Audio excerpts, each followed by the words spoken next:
ఈ కాకరకాయ ముక్కలు చూడండి ఆ నీళ్ళంతా అయిపోతుంది. ఈ లోపల మనం మసాలా తయారు చేసుకుందాం. ఈ మసాలా తయారు చేయడానికి ముందు కొంచెమంత బియ్యం పిండి, అలాగే దీంట్లో కొంచెమంత కార్న్ఫ్లవర్, అంటే కొంచెం ఎక్కువగా వేసినట్టున్నాం పర్లేదు.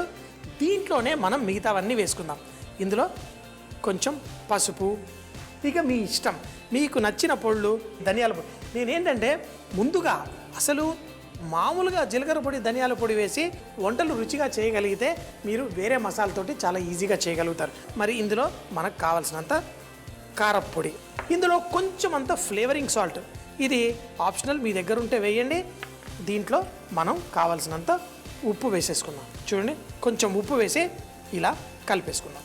దీంతో చూడండి ఎంతో సింపుల్గా మనం కాకరకాయల్ని, ఎందుకంటే ఇప్పుడు ఈ కాకరకాయల్లో నీళ్లు ఏమీ లేవు, అంతా అయిపోయింది. చూడండి ఒక్క చుక్క నీళ్లు కూడా పడట్లేదు.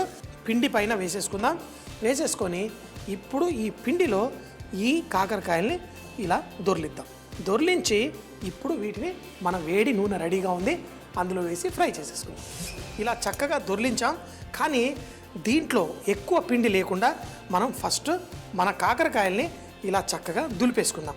దులిపేసిన ఈ కాకరకాయల్ని చక్కగా నూనె మరీ వేడిగా లేకుండా చూసుకోండి. ఈ కాకరకాయల్ని ఇందులో వేసి మనం ఫ్రై చేసుకుందాం. ఎంతో సింపుల్గా మనకు కావలసిన విధంగా మన ఈ కాకరకాయల్ని చక్కగా ఇలా ఫ్రై చేసేసుకుందాం. ఫ్రై చేసి మరీ ఎక్కువ మంట పెట్టకండి, మీడియం మంటలో మనం వీటిని ఫ్రై చేసుకోవాలి. మంచి బంగారు రంగు వచ్చిన తర్వాత తీసి వడ్డించుకుందాం.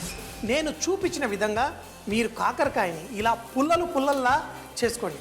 అంటే ఎవరికన్నా పెట్టినా ఏంటి ఎలా చేశారు ఈ కాకరకాయ, చూడ్డానికే ఇంత అందంగా ఉంది.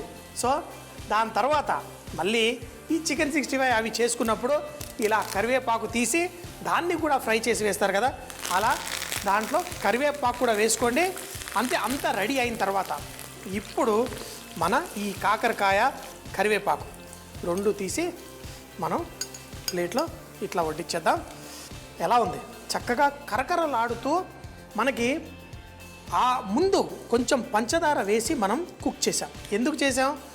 అందులో ఉన్న చేదు తీసేయడం కోసం.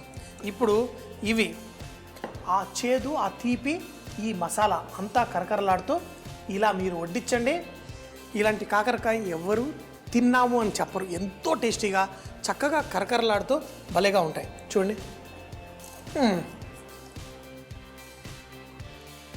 దీని ముందు ఏం పనికొస్తుంది ఇలాంటి అద్భుతమైన రుచికరమైన.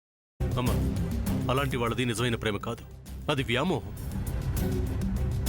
ఎగ్జాక్ట్లీ చిన్నత్త, నిజంగా ప్రేమించుకున్న వాళ్ళు అలా చేయరు. ఎంత మనసు విరిగిపోతే కన్న కూతుర్ని పట్టుకొని మా దృష్టిలో చచ్చిపోయా ఉంటుందా తల్లి?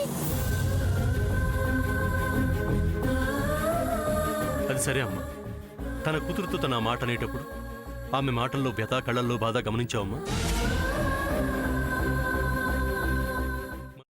పెద్దబాబుకు బర్త్డే విషెస్ చెప్పు కూడా వెళ్ళాం కదా. ఊరికే ఎలా కాలిపోతుంది? మంట పెడితేనో పడితేనో తగలబడుతుంది.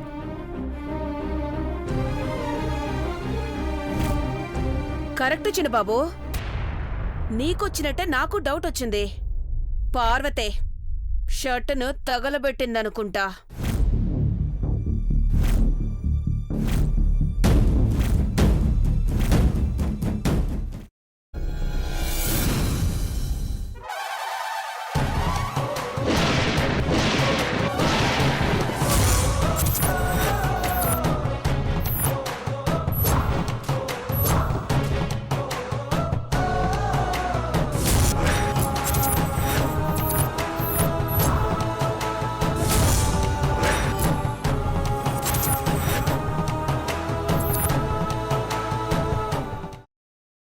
తర్వాత పొట్టు తీసేసి చాప్ చేసి పక్కన పెట్టుకోవాలి.